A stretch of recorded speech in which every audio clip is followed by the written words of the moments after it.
Ya, perhatikan, tidak ada yang bersuara ya. Perhatikan kecuali Bapak tanya. Lihat papan tulis, Bapak jelaskan. Kemarin sudah kita bahas ayat 1 sampai ayat ke-5 ya. Sudah sampai ke-5, tapi hari ini Bapak ulang. Bapak ulang penjelasan surah At-Tin.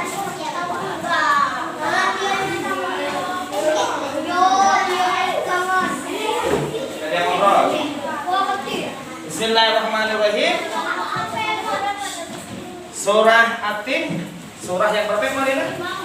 Di Al-Quran ditulis urutannya surah yang ke-95.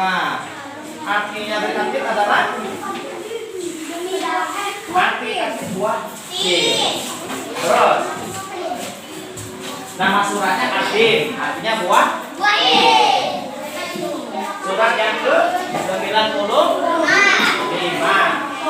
Di kenapa di juz berapa? Juz berapa itu? Surah At-Tin? Juz berapa di Al-Quran? Juz ketiga. Ya ulang, surah At-Tin, surah yang ke-95. Terdapat di juz arti dari At-Tin. Nah, jadi ayat ke-1 bunyinya wattini waszaitun. Jamil, watin dan buah zaitun. Ini apa ulang penjelasannya. Ayat ke-1 itu ada yang mengatakan memang itu artinya buah tin dan buah zaitun. Jadi para ulama, para ahli tafsir mengatakan itu memang buah tin dan buah zaitun. Artinya memang nama buah. Ada yang mengatakan At-Tin itu nama masjid. Masjid di mana? Di Palestina. Masjid di tempat Ashabul Kahfi. Di bukit Ashabul Kahfi. Nggak pernah dengar cerita Ashabul Kahfi? Hah? Ada biasa difilmkan, kamu masih bisa ya? Ashabul Kahfi ini adalah pendapat yang kuat 7 orang. 7 orang apa? Pemuda. Jadi 7 orang anak muda yang halo, jangan ngobrol. Jadi nama At-Tin ya, ada yang berpendapat itu adalah buah tin. Itu yang kita pakai di buku kita ya kan, kita pakai yang artinya buah tin. Kalau mengatakan buah zaitun itu memang buah zaitun. Nah, ada versi lain, ulama lain mengatakan At-Tin itu nama masjid ya, yang bertempat di gua Ashabul Kahfi. Ada sekarang maksudnya. Gua ini masih ada sampai sekarang, di atasnya dibangun masjid. Kita sebut masjid At-Tin ya, masjid. Nah, sekarang cerita Ashabul Kahfi ini adalah 7 orang pemuda yang soleh. Tahu soleh? Tadi kan innal ladzina amanu wa amilus sholihat. Arti orang-orang beramal soleh. Arti orang soleh ini orang yang beriman kepada Allah. Nah, adik orang tujuh, adik pemuda, mereka ini hendak dibunuh oleh raja yang jahat, yang zalim, yang jahat. Ketika mereka mau dibunuh, maka 7 orang ini bersembunyilah di dalam goa.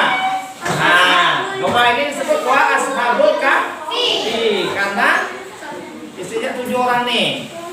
Dikenal dengan surah Al-Kahfi. Al-Kahfi dari apaan? Surah Kahfi kan? Ceritakan tentang 7 orang pemuda ini yang sembunyi di goa, ya. Terus, nah itu yang sepintas dari At-Tin ya. Bisa berarti buah tin, bisa berarti goa Ashabul Kahfi, yang itu ada masjidnya, masjid Tin namanya. Terus buah zaitun, ini juga ada nama lainnya.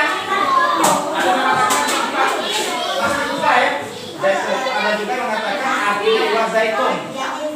Yang di mana? Di Palestina banyak terdapat buah tin dan buah Zaitun. zaitun. Tuh ya. Jadi kalau orang nyebut, oh itu namanya masjid, masjid apa masjid? Nah, oh itu arti batin benar, sama-sama benar. Ada alasan masing-masing ya.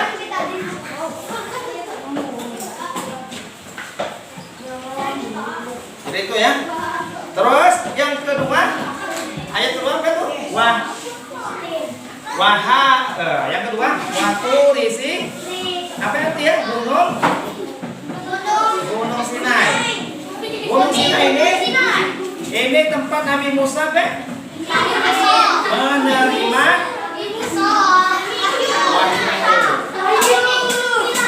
Gunung Sinai ini tempatnya di Mesir, ya. Semenanjung Sinai di Mesir. Jadi Nabi Musa ini pertama kali ataupun awalnya di atas Nabi Rasul ketika Nabi Musa melihat di Gunung Sinai ini ada seperti api di pohon ya. Nah, ada yang kelihatan api dan akhirnya Nabi Musa naik sini, naik ke Gunung Sinai. Ternyata itu pertanda bahwa Nabi Musa akan mendapatkan wahyu dari Allah. Nah, oke ya. Jadi Gunung Sinai tempat Nabi Musa menerima wahyu. Ayat ketiga, wahazal baladil negeri Mekah atau kota Mekah. Tempat apa ini? Kota Mekah ini tempat lahirnya Nabi Muhammad Rasulullah Sallallahu Alaihi Wasallam. Nabi Muhammad Sallallahu Alaihi Wasallam. Nah, 3 tempat ya. Ini di Palestina, ini di Mesir, ini di